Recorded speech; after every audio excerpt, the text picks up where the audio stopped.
என்னதான் இருந்தாலும் சீமானுடைய ஓட்டை பிரிக்க முடியாதுப்பா அப்படிங்கிறத நடுநிலைமையா இருந்தவங்களுடைய மனசு இருந்துச்சு.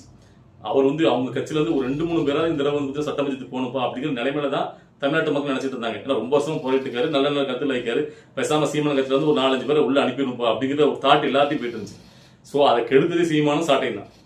அதாவது அப்படி இருந்த மக்கள் மனநிலையில சம்பந்தமே இல்லாம 24 மணி நேரம் விஜய் பிடிச்சு தூங்கி விஜய் பிடிச்சு விமர்சிச்சு எல்லாருக்கும் இப்ப போன் ஆகி போச்சு.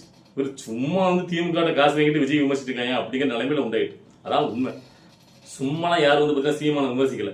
சீமானம் சாட்டை இடுமத்தி அவங்களோட நோக்கமே இப்ப என்ன ஆகி போச்சுன்னா, நாம ஜெயிக்கலாம்னு பரவாயில்ல, இந்த விஜய் வந்து பாத்தீங்கன்னா ஜெயிச்சிடக்கூடாது, விஜய்க்கு வந்து அதிகமான கன்சமான ஓட்டு வாங்கிடக்கூடாது.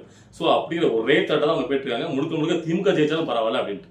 சோ திமுகவை விமர்சிக்கிறத விட்டுட்டு மறந்துட்டு திமுக இருக்கிற எவ்வளவு பிரச்சனைகளையும் எதையும் கண்டுக்காம முழுக்க முழுக்க விஜய் கட்சியில் இருக்கிற சின்ன சின்ன பிரச்சனைகள் ஒவ்வொரு நாடு கூட அரசியல்கள் கூட விமர்சிட்டு இருக்காங்க அந்த நாம் தமிழ் கட்சி.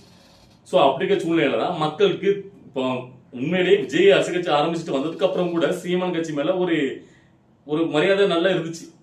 ஆனா எப்ப அவர் 24 மணி நேரம் விஜய் விமர்சிக்கிறது எங்களுடைய குறிக்கோள், திமுக கூட நாங்க விமர்சிக்க மாட்டோம், விஜய் தான் விமர்சிப்போம் அப்படின்னு கிளம்புனாங்களோ அப்பவே மக்கள்லாம் சத்தான் இது வேலைக்கு ஆகுது, இது திமுக கை விடுதான் அப்படிங்கிறது முடிவு பண்ணிட்டாங்க.